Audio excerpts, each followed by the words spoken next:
Vous serez baptisés du Saint-Esprit dans peu de jours. Vous recevrez la vertu du Saint-Esprit qui descendra sur vous, et vous me servirez de témoin. Acte 1, 5, 8. Demeurez dans la ville de Jérusalem jusqu'à ce que vous soyez revêtus de la puissance d'en haut. Luc 24, 49.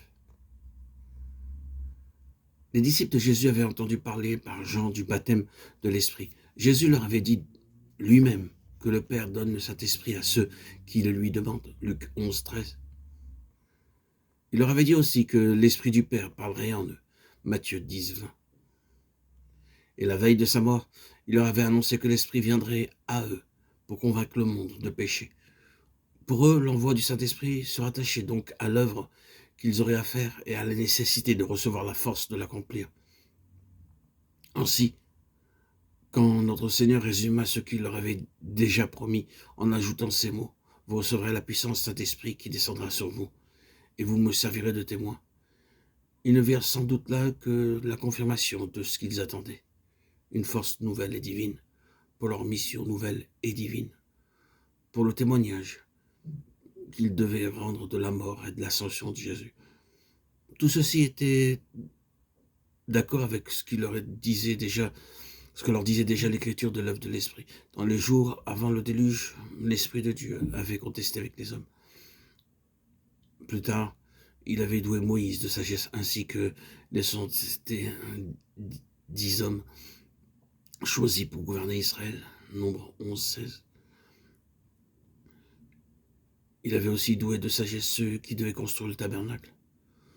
Au temps des juges, l'Esprit avait envoyé force et puissance pour vaincre l'ennemi. Au temps des rois et des prophètes, il avait donné la hardiesse de témoigner contre le péché et de proclamer la rédemption promise.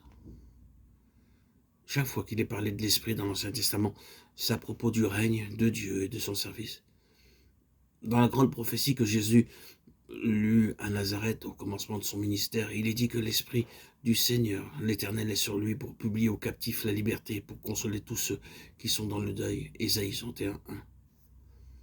Aux yeux des disciples qui connaissaient bien l'Ancien Testament et qui avaient longtemps suivi Christ, la promesse de l'Esprit ne pouvait avoir d'autre but que celui de leur assurer la force voulue pour leur mission après l'ascension de leur Maître.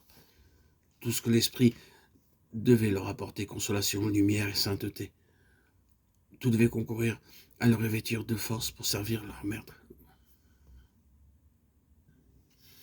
Plus à Dieu que l'Église de Christ comprit ainsi l'envoi de l'Esprit, que tous ceux qui demandent le Saint-Esprit n'eussent d'autre but que celui de devenir de fidèles témoins de Christ, zélés à conquérir le monde pour lui.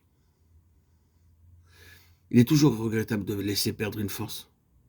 La sage distribution de la force est le grand moteur de toute organisation et de toute industrie. L'Esprit est la grande force de Dieu, celle de la rédemption divine. Il descend du trône de Dieu, de celui à qui toute puissance a été donnée. Matthieu 28, 18.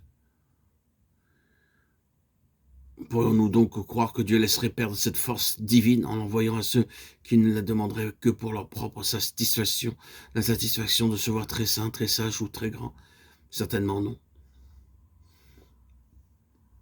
Le Saint-Esprit est la force qui doit continuer l'œuvre pour laquelle Jésus a sacrifié sa vie.